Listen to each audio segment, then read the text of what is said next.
Okay, so I'm trying to go ahead and get through these episodes because there's more of my jokes that I want to cover, so I'm kind of running these videos at y'all back to back, So let's get into this one. If you don't know what happened on the last episode, go check it out because we getting straight into the video. Okay, so now I'm 4 months away from going home and the prison is in chaos. And now we got way more room than we should have to be able to do harm to somebody or have them do harm to us. But that ain't stopping some of these guys from losing their mind. A lot of guys in this prison really start going loco. And what I'm getting back into is Baker Boy. See, Baker Boy, after he was turned out and he was paraded around through the whole prison, he started to lose his mind. Now, y'all remember Baker Boy was an ex-gang member. Gang members are big on respect. So I guess after a while, when they took the attention off of Baker Boy and stopped, really just running up in him so much, he started to reflect on his situation, you know what I'm saying? Because Baker Boy ain't got too much longer before he go home. And what I would be thinking, I can't go home like this. Man, people gonna be talking about this, all this kind of stuff gonna be like this when I hit outside this place. So Baker Boy is doing little crazy shit. Like he walking through the prison by himself, talking to himself up and down, back and forth, talking to himself. He ain't taking no showers. He ain't doing nothing. So this one particular day, we see Baker Boy, he's sweating like a hog and he just looked bigger around the midsection. Now, like I told you, in Louisiana, we like slower than other places. Other places move faster than us. And what was going on, Baker Boy had them put like the phone book around his stomach in case somebody stabbed him or something. So we don't know nothing about this at the time. These guys from other prisons, they already hip to this kind of stuff. So Baker Boy just pacing backwards and forward like, should I do it or don't do it? Should I do it or don't do it? It seemed like he's trying to make his mind up about something. So all out of nowhere, Baker Boy just takes off running and he runs straight to where the booty boys at. Now, they ain't paying attention. They just shooting the shit with each other like they normally be doing. And at this time, remember when I told you they was getting a lot of recruitments out of fear and all that shit? Well, they had them recruited a dude named Connie. You know what I'm saying? And Connie, he just went with them out of fear of being the next one to be taken or did something to.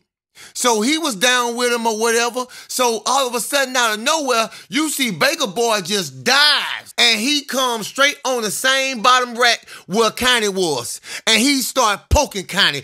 In the way he was poking him, it looked like he wasn't really doing no damage. And then Connie gets up, he walking with this look on his face, and Connie just drops. And immediately after he started finished stabbing Connie, he starts chasing after Tay-Tay.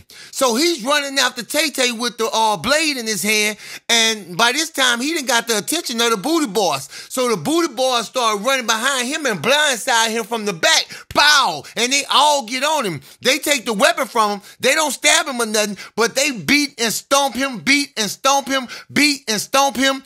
And they stomped him unconscious. And they beat him until he was, he woke, but he out. So they immediately go beat for the guards to come in. And the guards come in and they get Connie. And it's the same routine, take him out, lock the door back. So Baker Boy, I'm telling you, he was out for about a good 45 minutes. And then finally, he gets up and he limps off away and goes back by the bathrooms and he disappears. So I told y'all, Connie, he wasn't made for that life and he wasn't really built like that. He was only with Big Bambino and Buttman them because he went with them out of fear. So immediately when the guards took him out there, he was telling them what happened and who done this to him. So about an hour later, well, about an hour and something later, the guards come back looking for Baker Boy. And they find Baker Boy in the bathroom, then shitted everywhere, all on the thing, and throwing shit at him. He was just throwing shit at him and shit. He had then lost his noodle. Now, at this time, the air still broke. And everybody's temper still up. So people starting to go crazy one at a time.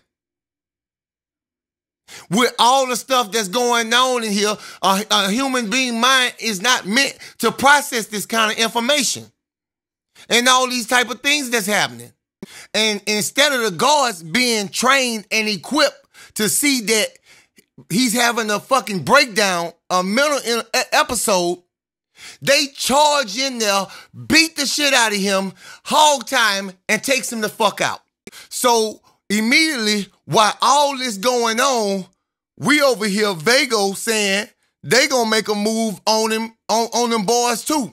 With the few little members they got, they about to make a move too. So us thinking, man, y'all making all these little small moves and y'all losing more members than y'all gaining, and y'all ain't doing much damage. So we immediately goes over to talk to Vago and them, the whole New Jack crew falling, because we ain't taking no chances. And we tell Vago, man, look, hold on, let's all come up with a plan. So for the next couple of days, the whole prison goes into secrecy mode. We go back to the notes and start to passing the notes. So all you see through the day is notes passing through the prison. And the first thing is everybody getting a list of things that each side gonna have to do. And the first thing that we want to do is to locate where they been hiding their weapons at. No, we ain't gonna find all of them, but we need to start finding some of their weapons, because everybody, sometimes you'll go to try to hide your weapon in a spot and somebody's weapon will already be there. Either you take that weapon or you just go find you another spot. But 9 out of 10 times, that weapon get took. So about a couple of days go by, and you see Stupid come walking over there where we at. Now, Stupid got this crazy kind of walk where he just walk with his back straight up like that. And we see him come over there walking towards us, and Stupid, like, you know, he greets us or whatever, and he be like, say, man, since that shit happened with me and them niggas, such, I've been watching them, so I know where they hide a good deal of their weapons at. Now, even though now we know where they hiding a good bit of their weapons at, we just can't go charge over there and take the weapons. Because more than likely, they got somebody that's keeping their eyes on the weapons, or we gonna grab their attention when we go over there close by in that area, you know? So now we gotta come up with a plan to get the weapons. So that's what we start doing over the next couple of days, coming up with a plan to outmaneuver them and take their weapons. Now, we also saying, you know, Artez would be a good candidate to go in on this plan with us too. You know what I'm saying? But now we see Artez, and every time we see Artez, he dick diving. He on that heroin. He done started using drugs. He ain't even no more good to himself. I guess he couldn't even process what had then happened to him, so he done started using drugs to try to cover up the pain. He's a totally different guy than when he came in this prison. So while we're still playing and everything, they not the least bit aware that the whole prison is plotting against them. But so they still up to their regular scheduled program, you know, doing little mischief and misdemeanor type things and shit like that. And remember I mentioned a guy named Dan that came in this prison as well.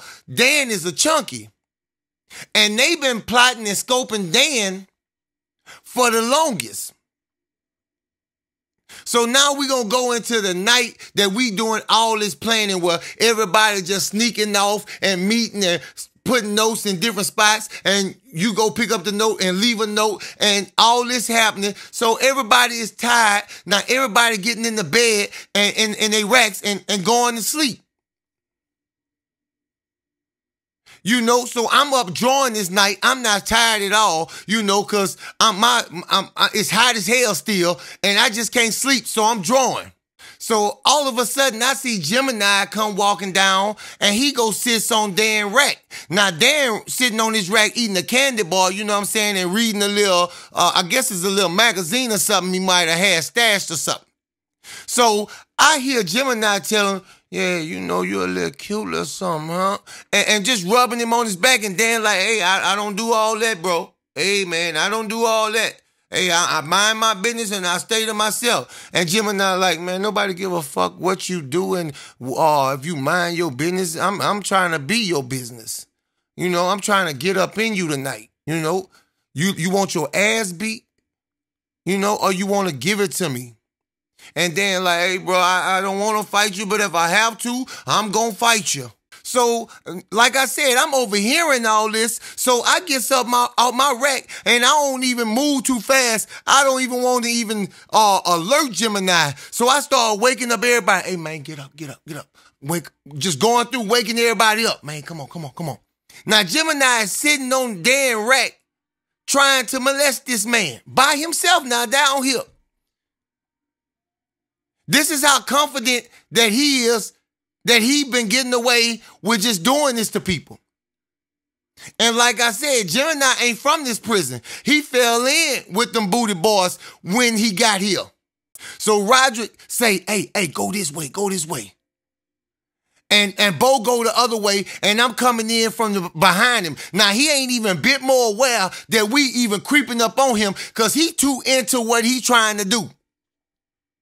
And before you know it, Bowden came round the bed and bow, stuck him. Then Roger came to the other end, bow. And before you know it, we was all on him, stomping his ass. Now he pleading and trying to get away. And he calling, bam, boy, man. He calling everybody he can call. And we stomping him and beating him and stomping him and beating him. And then they come running down here towards us. So there they go, Buttman, Tay, Bambino, all of them come running down there. But we see him, so we all posture up and getting ready. Half of the crew then pulled out weapons. So they ain't moving they ain't even gaining no progress. We ready though. We like, what y'all want to do? Let's do it.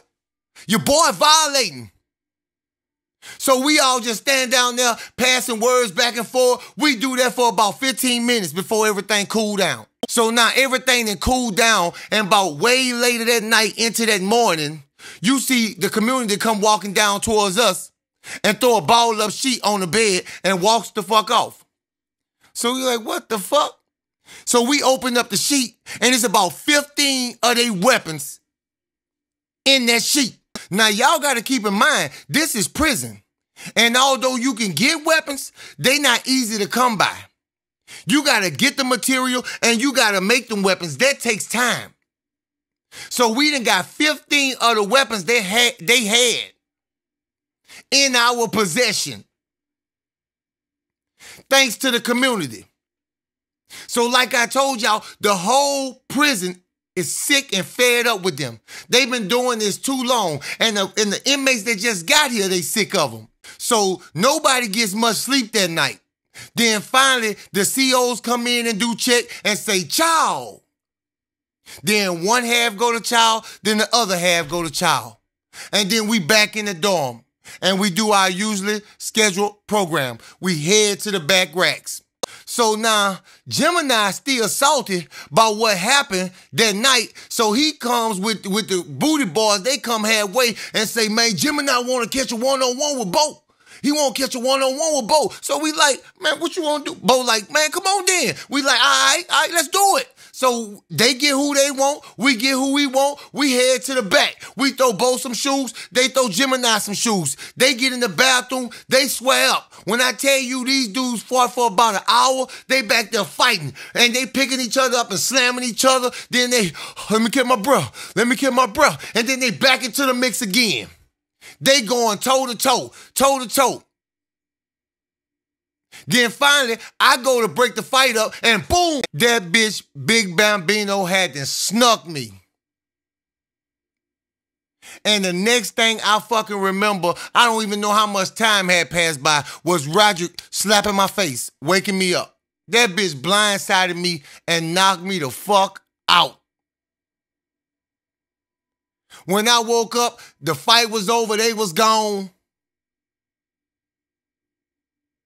Man, he totally caught me off guard and knocked me the fuck out, no lie. I tell a story real. I ain't putting nothing on it. I ain't taking nothing away from it. He got me. So now I'm burning. I'm hot. I'm going down there by myself. Man, bitch, what's happening? Me and you one-on-one right now. Me and you one-on-one. That bitch will not come out to fight me at all. That bitch just laughing. I'm hot. So I say, I bet you ain't tell but man them, the community that fucked you. And everybody like, no, this the whole prison. And all you hear is Q say, yeah, I fucked Bambino. I fucked him. Now at this time, Bambino don't know what to say. So he, no, nigga, ain't nobody fucked me. That nigga just mad because I knocked him the fuck out. Yeah, I knocked you the fuck out. But man ain't buying that shit. So now I'm going to stop it right here because I done caught y'all all the way up to where we put the full plan in effect.